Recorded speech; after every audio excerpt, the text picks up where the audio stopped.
सुर में गाना सीखिए पाधानीसा ऐप के साथ। AI powered personal music teacher from Saregama. मेरे गिरधर गोपाल दूसरा न कोई, मेरे गिरधर गोपाल दूसरा न कोई। जाके सिर मार मुगट, जाके सिर मार मुगट, मेरो पति सोही प्रभु जाके सिर मार मुगट, मेरो पति सोही। शंख चक्र गदा पद्म, शंख चक्र गदा पद्म कंठ माल होए। मेरे गिरधर गोपाल दूसरा न कोई प्रभु, मेरे गिरधर गोपाल दूसरा न कोई। जाके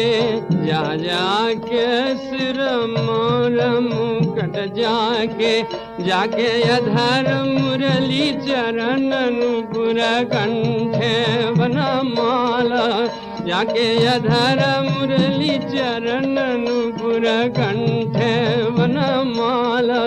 जाके भुवन मोहन रूपय दुल्हन, भुवन प्रभु भुवन मोहन रूपय दुल्हन, मधुर मधुर चाल।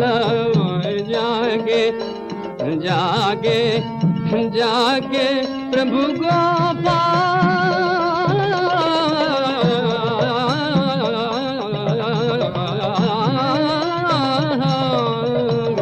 जागे सिर मोर मुकट, मेरो पति सोही। ये शंख चक्र गदा पद्म कंठ माल होए। मेरे गिरधर गोपाल दूसरा न कोई। मेरे तात मात भ्रात बंधु आपन कोई, तात मात भ्रात बंधु आपन कोई। छाड़ दई कुल की लाज, छाड़ दई कुल की लाज, क्या करेगा कोई। मेरे गिरधर गोपाल दूसरा न कोई। असुवन जल सींच सींच प्रेम बीज बोई, असुवन जल सींच सींच प्रेम बीज बोई। मीरा प्रभु लगन लगे, मीरा प्रभु लगन लगे, मीरा प्रभु लगन लगे। मीरा मीरा प्रभु लगन लगी, जो होए सो होए। मेरे गिरधर गोपाल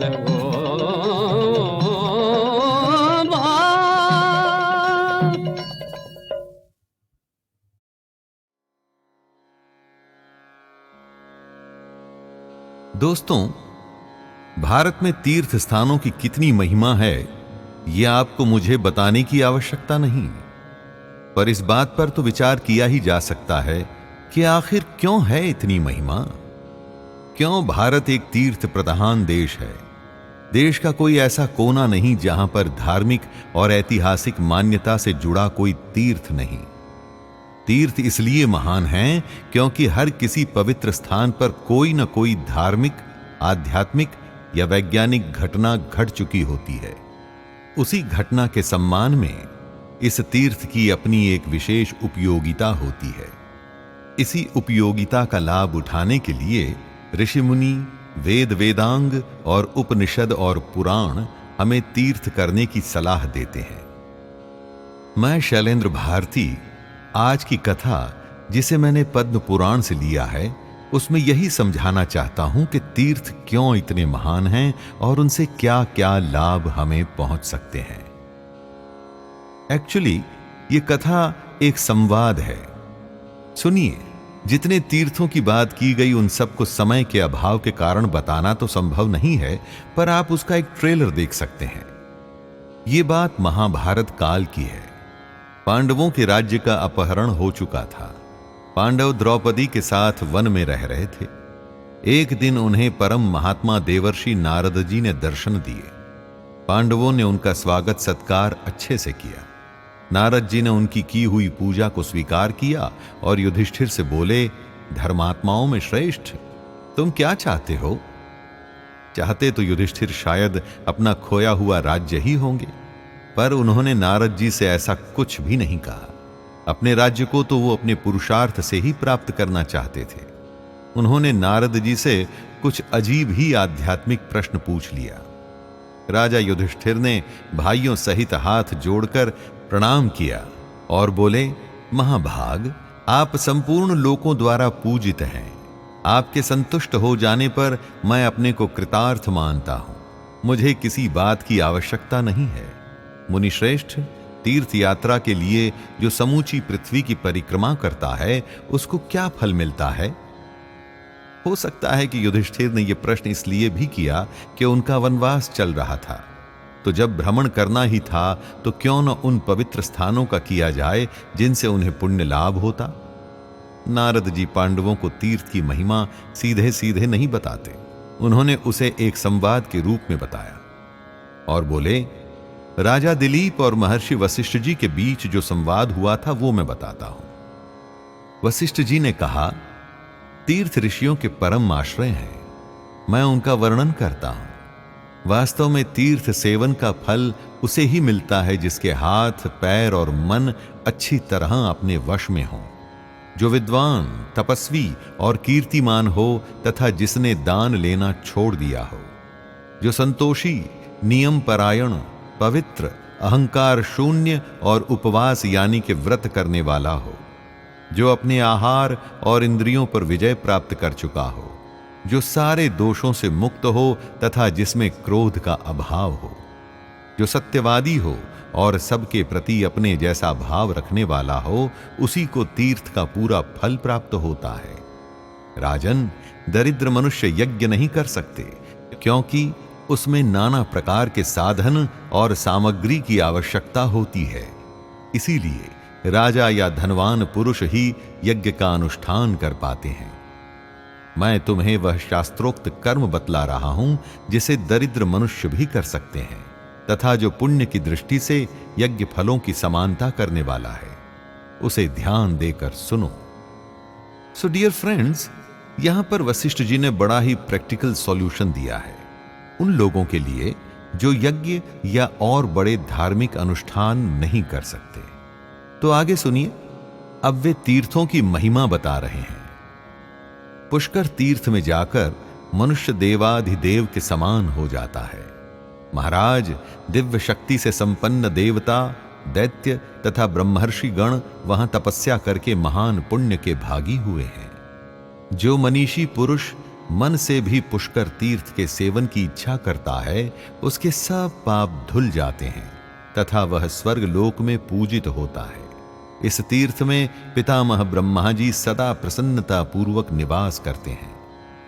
उसके बाद वशिष्ठ जी बोले कि उज्जैन में स्थित महाकाल तीर्थ की यात्रा करनी चाहिए। वहां कोटि तीर्थ में स्नान करके मनुष्य अश्वमेध यज्ञ का फल प्राप्त करता है। नर्मदा नदी में जाकर देवताओं तथा पितरों का तर्पण करके मनुष्य अग्निष्टोम यज्ञ का फल पाता है। नर्मदा की महानता बताते हुए वशिष्ठ जी बताते हैं, अमरकंटक पर्वत के चारों ओर कोटि रुद्रों की प्रतिष्ठा हुई है। जो वहां स्नान करता और चंदन एवं फूल माला आदि चढ़ाकर रुद्र की पूजा करता है, उस पर रुद्रकोटि स्वरूप भगवान शिव प्रसन्न होते हैं। अमरकंटक ही वो स्थान है जहां से नर्मदा का उद्गम होता है।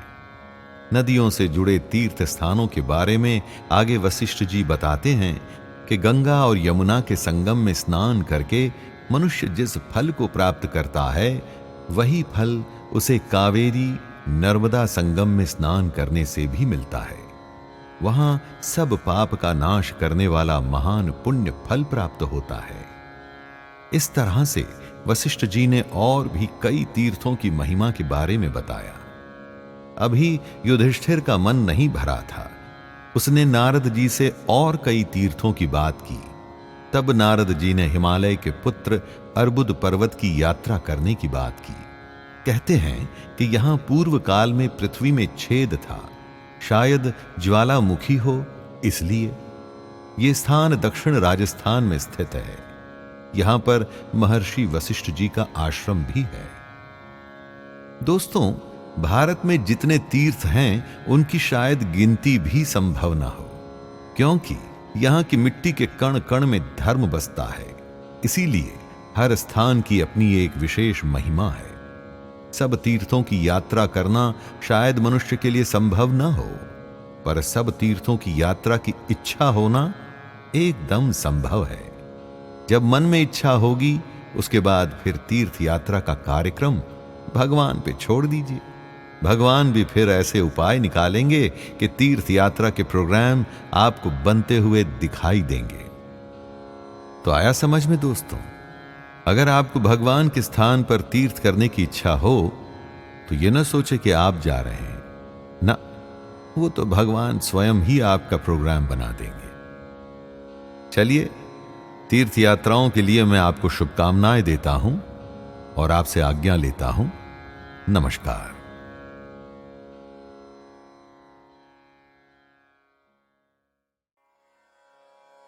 कथं विद्यामहं योगिन्स त्वां सदा परिचिन्तयन् केषु केषु च भावेषु चिन्त्योऽसि भगवन्मया। अर्जुन अपने सवाल को बढ़ाते हुए पूछ रहा है कि वो किस प्रकार निरंतर चिंतन करता हुआ कृष्ण को जाने और किन किन भावों से कृष्ण उसके द्वारा चिंतन करने योग्य हैं। कैसे वो निरंतर कृष्ण का चिंतन करे और वो कौन से भाव हैं जिनसे वो कृष्ण के बारे में सोचे। अर्जुन की इस पिपासा जिज्ञासा से हमें यह सीखना चाहिए दोस्तों कि जब तक कि ज्ञान पूरा न मिल जाए हमें रुकना नहीं चाहिए। इसी तरह की निष्ठा, इसी तरह की तन्मयता यानी कि लगन आपको अपने क्षेत्र में बेस्ट बनाती है या वर्ल्ड चैंपियन बनाती है।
सारे जग के स्वामी हो, तुम सारे जग के स्वामी हो, सारा जगत फकीर, सारा जगत फकीर, तुम्हें मन खोज रहा महावीर, तुम्हें मन खोज रहा महावीर, तुम्हें मन खोज रहा महावीर, तुम्हें मन खोज रहा महावीर।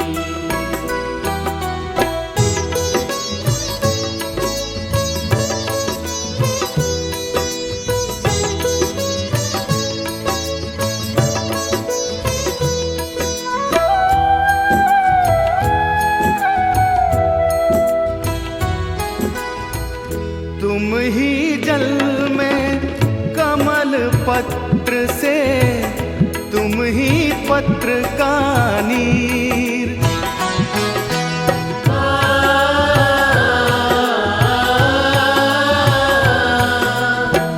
तुम ही जल में कमल पत्र से, तुम ही पत्र का नीर। दर्शन दे दो राम भक्त, अब सांसें हुई अधीर, सांसें हुई अधीर। तुम्हें मन खोज रहा महावीर, तुम्हें मन खोज रहा महावीर।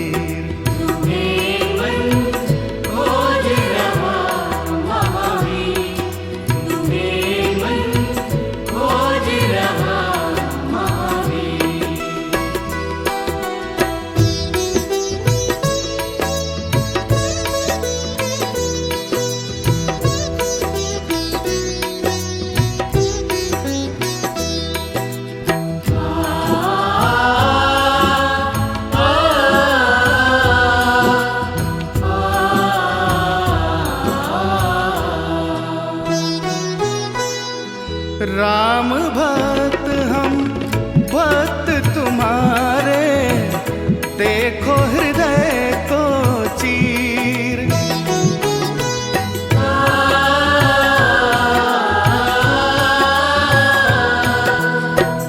राम भक्त हम भक्त तुम्हारे, देखो हृदय को चीर। कितनी परीक्षा लोगे स्वामी, बरसे नयन से नीर, बरसे नयन से नीर। तुम्हें मन खोज रहा महावीर, तुम्हें मन खोज रहा महावीर।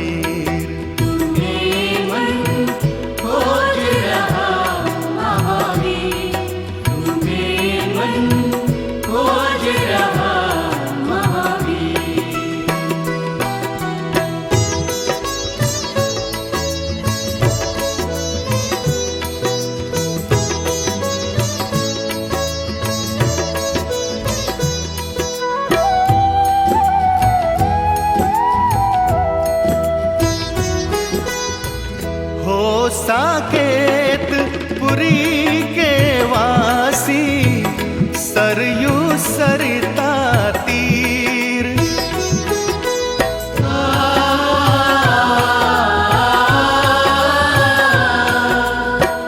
हो साकेत पुरी के वासी, सरयू सरिता तीर। प्राप्त प्रसून तुम्ही को केवल, राम नाम जागीर, राम नाम जागीर। तुम्हें मन खोज रहा महावीर, तुम्हें मन खोज रहा महावीर।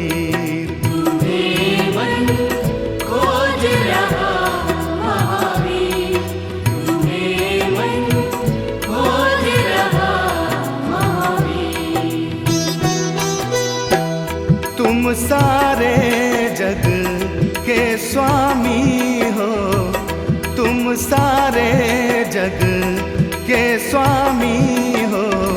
सारा जगत फकीर, सारा जगत फकीर। तुम्हें मन खोज रहा महावीर, तुम्हें मन खोज रहा महावीर।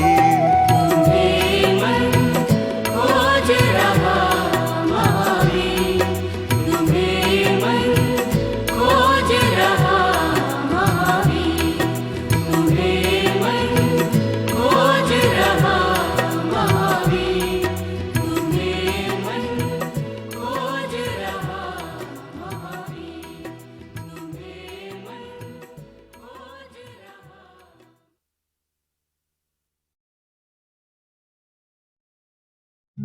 ओ पोथी पढ़ पढ़ जग मुआ, पोथी पढ़ पढ़ जग मुआ, पंडित भयान को ढाई अक्षर प्रेम के पढ़े सो पंडित होए। ये प्रेम सदा भरपूर रहे, ये प्रेम सदा भरपूर रहे, भगवन तुम्हारे चरणों में।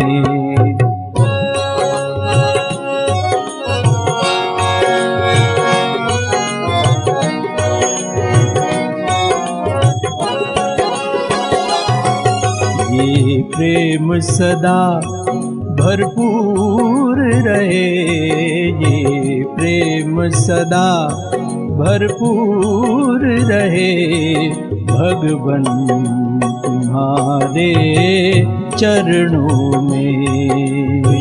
प्रेम सदा भरपूर रहे, भगवन तुम्हारे चरणों में। ये अर्ज मेरी मंजूर रहे, ये अर्ज मेरी मंजूर रहे, भगवन तुम्हारे चरणों में। प्रेम सदा भरपूर रहे, भगवन तुम्हारे चरणों में।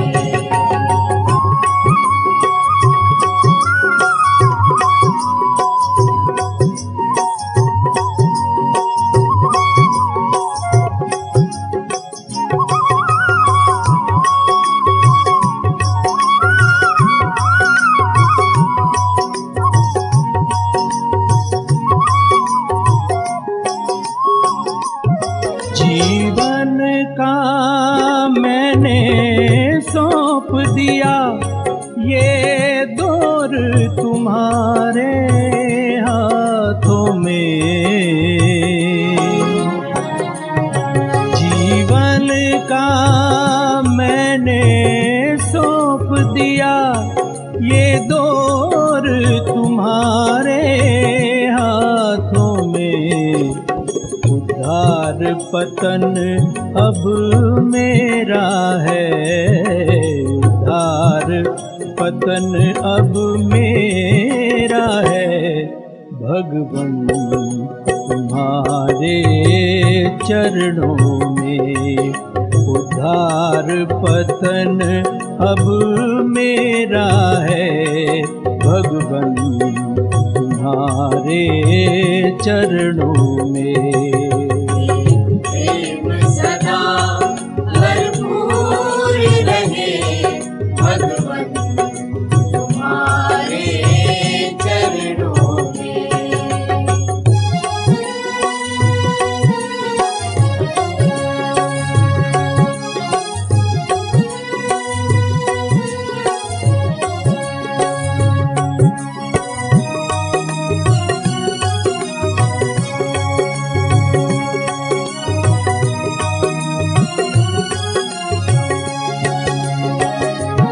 संसार असार है, सार नहीं, बाकी न रही कोई कामना। संसार असार है, सार नहीं, बाकी न रही कोई कामना। मैं हूँ संसार के बंधन में, मैं हूँ संसार के बंधन में, और संसार तुम्हारे हाथों में। संसार के बंधन में, संसार तुम्हारे हाथों में। ये प्रेम सदा भरपूर रहे, भगवन तुम्हारे चरणों में।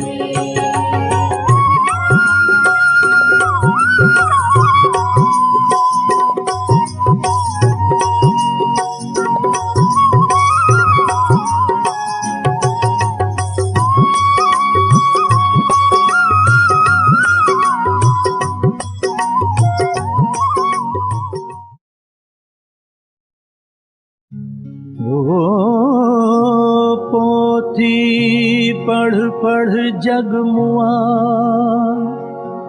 पोथी पढ़ पढ़ जगमुआ, पंडित भयान को ढाई अक्षर प्रेम के, पढ़े सो पंडित होए। ये प्रेम सदा भरपूर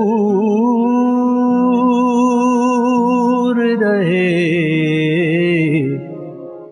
ये प्रेम सदा भरपूर रहे, भगवन तुम्हारे चरणों में।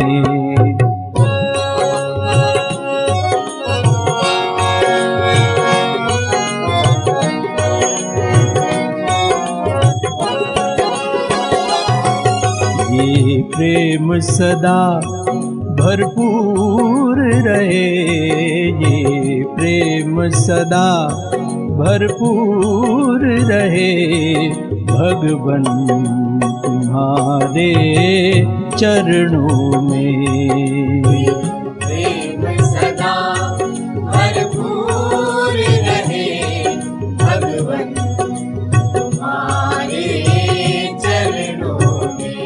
ये अर्ज मेरी मंजूर रहे, ये अर्ज मेरी मंजूर रहे, भगवन तुम्हारे चरणों में। प्रेम सदा भरपूर रहे, भगवन तुम्हारे चरणों में।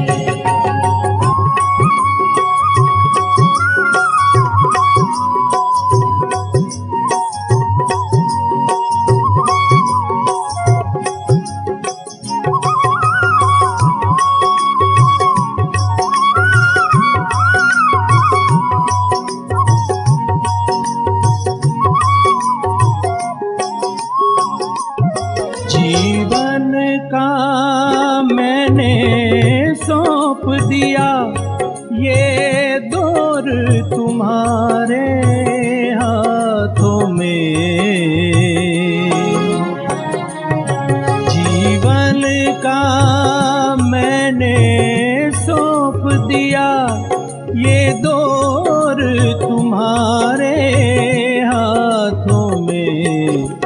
उद्धार पतन अब मेरा है, उद्धार पतन अब मेरा है, भगवन तुम्हारे चरणों में।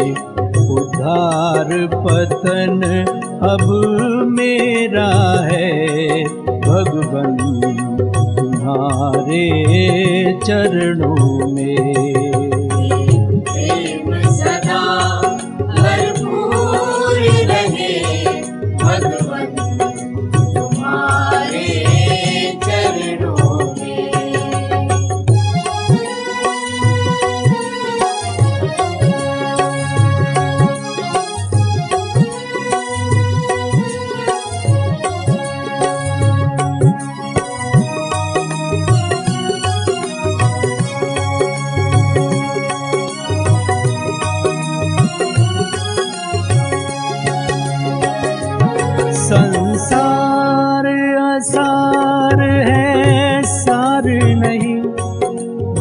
बाकी न रही कोई कामना।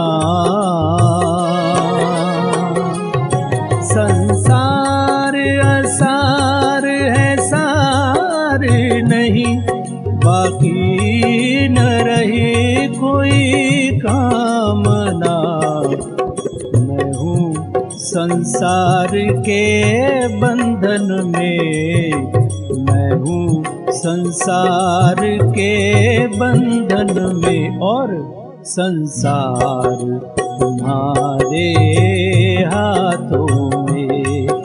मैं हूँ संसार के बंधन में, संसार तुम्हारे हाथों में।